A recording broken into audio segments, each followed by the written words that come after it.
ada sebuah hikmah. Silakan Ustaz tentang rendah diri. Bismillahirrahmanirrahim. Ma'siyatun awrasat zullan waftiqaran khairun min ta'atin awrasat izzan wastikbaran.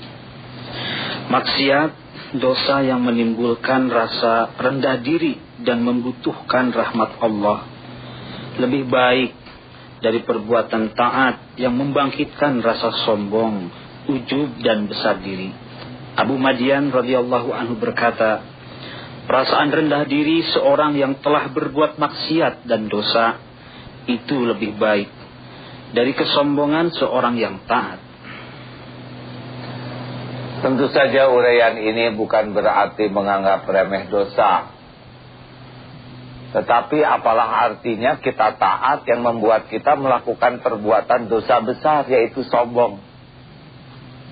Kita sholat, kita bisa ngaji, tapi sholat kita, ngaji kita menjadi sombong. Berarti sholat ngajinya kurang betul.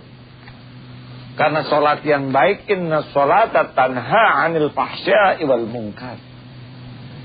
Kita disuruh ngaji, suruh beramal, itu agar akhlak kita berubah menjadi baik. Kalau dengan amal kita menjadi sombong, berarti amalnya seperti amal akhirat, tapi tujuannya dunia, yaitu pujian penghargaan dari makhluk. Maka ibu bapak yang budiman dan adik-adikku, terkadang ada orang yang berbuat dosa, tapi dengan dosanya itu dia benar-benar terpuruk, takut sekali. Dia tobat dengan tobat yang sangat sungguh-sungguh sehingga bisa memberangus dosa-dosa yang dilakukannya. Inilah orang yang tergelincir, kemudian menyikapi tergelincirnya dengan takut, rendah, merasa nista di hadapan Allah. Dan ini akan membuat ampunan Allah bisa jadi mengangkat derajat dia.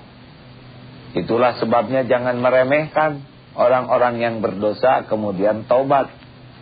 Karena siapa tahu taubat dia membuat dia lebih tinggi derajatnya daripada kita yang merasa hebat dengan banyak amal soleh. Marilah kita berhenti untuk merendahkan orang lain. Karena kita tidak pernah tinggal serumah. Tidak pernah kita tinggal setiap saat. Kita tidak tahu amalnya. Mungkin di dalam pandangan kita dia banyak kekurangan, tapi kita tidak tahu sedekahnya berapa banyak, tobatnya berapa mendalam. Kita tidak tahu kehusuan sholatnya. Tapi kan saya lihat dia berbuat maksiat. Bukankah kita juga ahlinya dalam berbuat maksiat? Berhentilah melihat orang lain lebih rendah hanya karena kedudukan, pangkat, duniawi, atau juga karena ilmunya. Karena merendahkan orang lain tidak akan menolong perubahan apapun, bahkan menjerumuskan kita dalam kesombongan.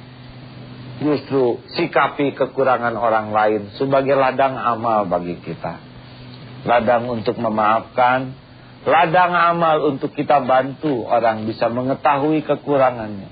Ladang amal untuk kita bantu supaya dia bisa memperbaiki kekurangannya. Paling tidak dengan doa yang kita panjatkan. Kekurangan orang lain bukan untuk membuat kita sombong, melainkan ladang amal bagi kita. Inilah orang yang insya Allah diharapkan mulia dengan kelebihannya, yaitu ketika dia menjadi rendah hati di hadapan manusia dan semakin merasa rendah dirinya di hadapan Allah Subhanahu wa taala. Allahumma shalli ala Muhammad wa ala alihi wa ashabihi ajma'in.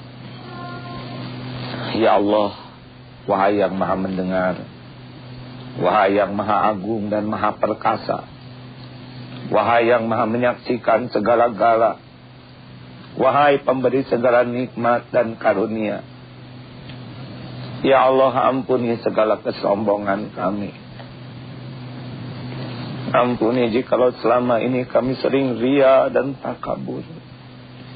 Ampuni jikalau nikmat yang Engkau beri kami gunakan untuk bermaksiat dan berkhianat padamu. Ya Allah, ampuni jikalau kami banyak menzalimi hamba-hamba yang lemah yang ada di sekitar yang Engkau titipkan kepada kami. Ampuni jikalau kami sering sombong kepada ibu bapak kami, kepada guru-guru kami, kepada orang-orang yang Kau muliakan. Rabb, bimbing kami ya Allah, agar menjadi hamba-Mu yang tawadu, yang selalu merasa malu kepadamu, yang tidak pernah menghina dan merendahkan hamba-hamba yang Kau sukai. Bimbing kami ya Allah, agar setiap nikmat karunia yang Kau berikan membuat kami semakin tersungkur bersujud syukur, membuat kami semakin malu, membuat semakin dekat denganmu, dan bermanfaat bagi hamba-hamba-Mu. Ya Allah, angkat derajat kami dengan kerendahan hati. Bahagiakan diri kami dengan hati yang selalu tulus dan ikhlas. Muliakan diri kami dengan akhlak yang mulia. Dan bahagiakan diri kami dengan hati yang selalu terpesona kepadamu, yang selalu rindu ingin berjumpa denganmu. Ya Allah, Engkaulah tumpuan harapan, Engkaulah pujaan. Rabbana atina fid dunya hasanah wa fil akhirati hasanah wa qina adzabannar. Alhamdulillahi rabbil alamin. Saudaraku, di bulan dan hari-hari yang penuh berkah ini adalah saat yang paling tepat untuk melatih diri menjadi orang yang tawadu. Nabi Muhammad adalah puncak ketinggian kedudukan, puncak ketinggian jabatan dan keilmuan, tetapi beliau menyikapi segala ketinggian ini justru dengan kerendahan hati, dan kemuliaannya tembus sampai saat ini dan sampai yaumul akhir nanti. Tiada orang terangkat dengan kesombongan, justru mulia hanyalah milik orang-orang yang tawadu, rendah hati. Wassalamualaikum warahmatullahi wabarakatuh.